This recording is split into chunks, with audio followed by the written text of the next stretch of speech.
Between the late 1800s and 1929, there were a number of breakthroughs that ended up being suppressed that had to do with creating very high voltage VHV systems so that you could create a vector into what's now been called the zero-point energy field. When Nikola Tesla died, this information that he had, which allowed for a car to run out of the ambient energy, was in documents confiscated by the FBI.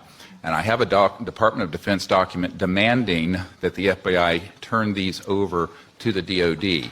The FBI refused. By 1928 and 29, T. Townsend Brown, as well as the Kolosky-Frost experiment in physics in Germany, had determined that VHV, very high voltage systems, done in a certain resonant field could result in so-called electromagnetic-gravitic effect, the lifter effect that has been described, which you see in UFOs.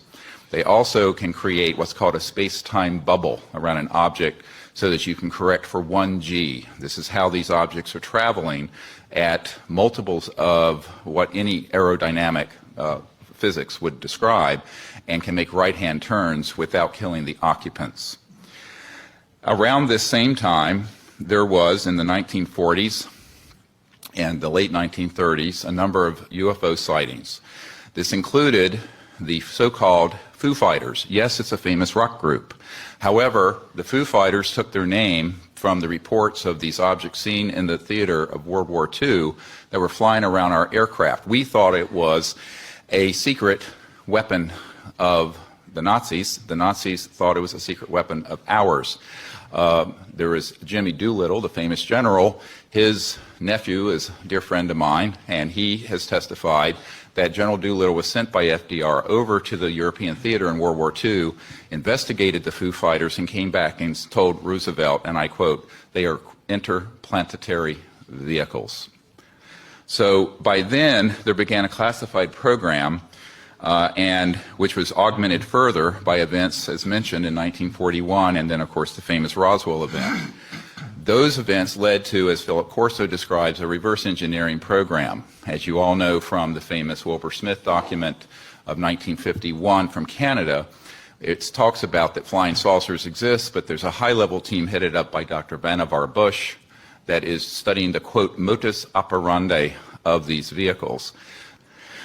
In October of 1954, a key date I want the committee to remember, we have actionable intelligence from someone who has worked in the National Security Agency and has been in the vault. All of this went deep black because they figured out at that point gravity control. So since 1954, October of that year, we have not needed rockets, jets, internal combustion engines, and surface roadways between cities. I say this with authority that this is the case. Eventually, these breakthroughs in human discovery were complemented by the study of the extraterrestrial material that were retrieved from these events. And contrary to most people's thoughts, the Roswell event was actually a downing of an extraterrestrial vehicle by an electromagnetic system that was hidden in a radar dome that was switched on, and this is in an FBI document that I can provide for the committee and is on the flash drive given to the Congress. The result ultimately was that there were transdimensional physics that began to be studied that deal with the nexus between electromagnetism, energy generation, anti-gravity, and consciousness.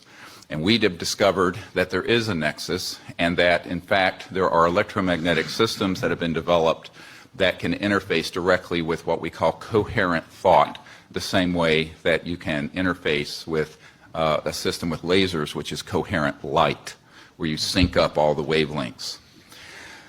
Ultimately, these breakthroughs were paralleled with amazing developments in the biological sciences and the experimentation with cloning. And this began many years earlier than was reported from Dolly the sheep in Scotland. This goes a little beyond, I think, what this committee wants to look into.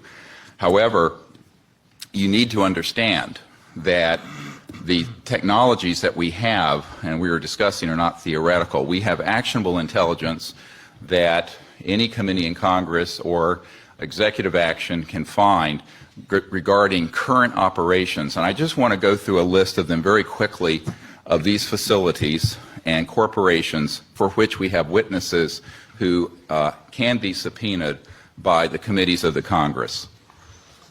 This was developed at the request of Congressman Christopher Cox of Orange County, with whom I met, and was later further developed for the briefing that we put together for President Obama.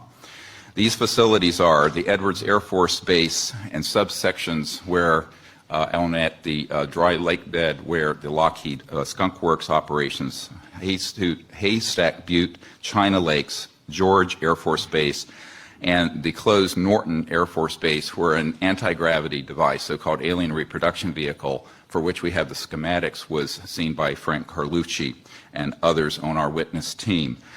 Tabletop Mountain and Blackjack Control.